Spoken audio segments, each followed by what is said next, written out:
Hello and welcome to a sunny County Tyrone in Northern Ireland. This is the second in a series of videos about the families of the Norman invasion.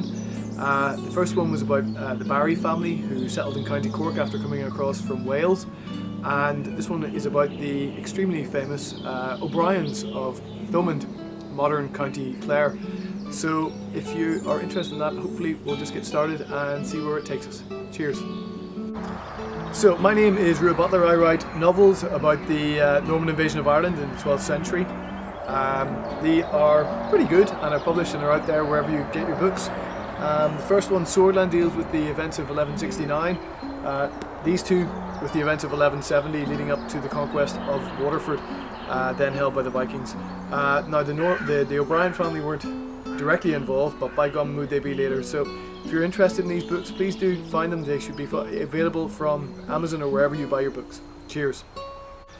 So the origins of the O'Brien family are kind of lost to time. Some claim them to be related to a chap called Mug from the very distant past, who was around at the same time as Con of the 100 Battles. And Mug and Con divided Ireland between them, Con taking the northern half and Mug taking the southern.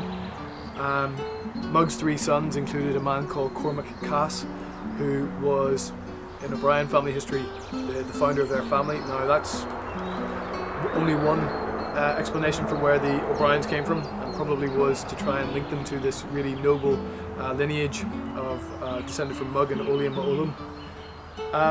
Another version of events has them as a sept living in County Waterford, the Disha Moomin, and they were thought to have come down from Tara, or possibly from Gaul, or possibly from Wales, and settled in Waterford as a kind of vassal to this powerful family descended from Mug, who were called the Oanachta, and the Oanachta were the kings of Cashel, who we now sort of say were the kings of Munster. And so they were vassals of this family, this very powerful Oanachta family. What we do know is that by some point in possibly the early 7th century, this family, the Disha Moomin, or a sept of this family, the vassals, had moved from County Waterford in the extreme south of Ireland to County Clare, and they'd taken a new name, and that was called the Dalcash, we'll call them the Dalcassians today. And it's from the Dalcassians of County Clare that the O'Briens rise.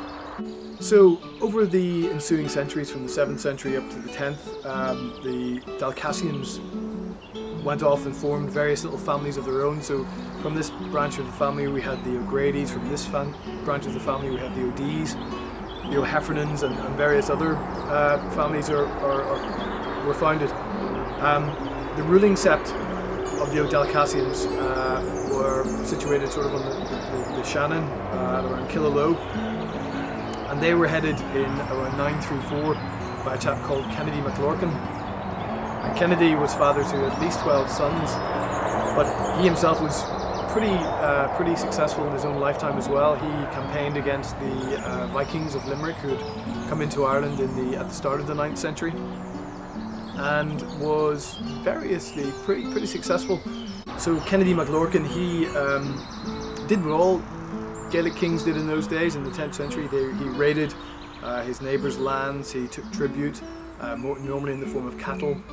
He forced his lords to give him hostages to secure their good behaviour, and this of course widened his political and military strength, and brought him into conflict with the kings of Connaught, or the kings of Cashel I should say, the kings of Munster, who were still the Oanachta.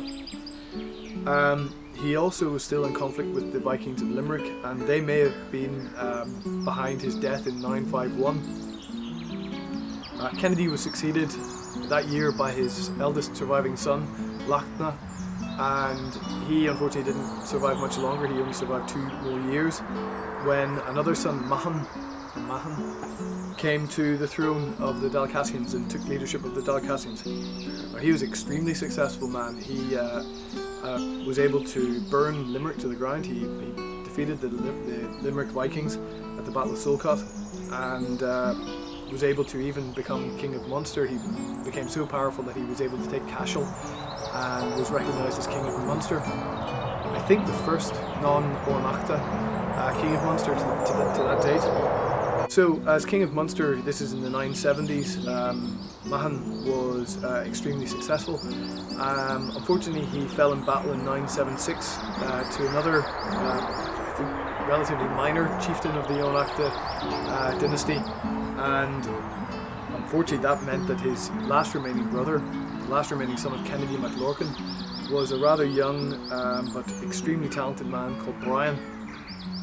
And this Brien would prove to be the most famous of the Dalcassian name. He would rise from the youngest son of a relatively minor chieftain to be King of Munster, and then to become High King without opposition in 1011.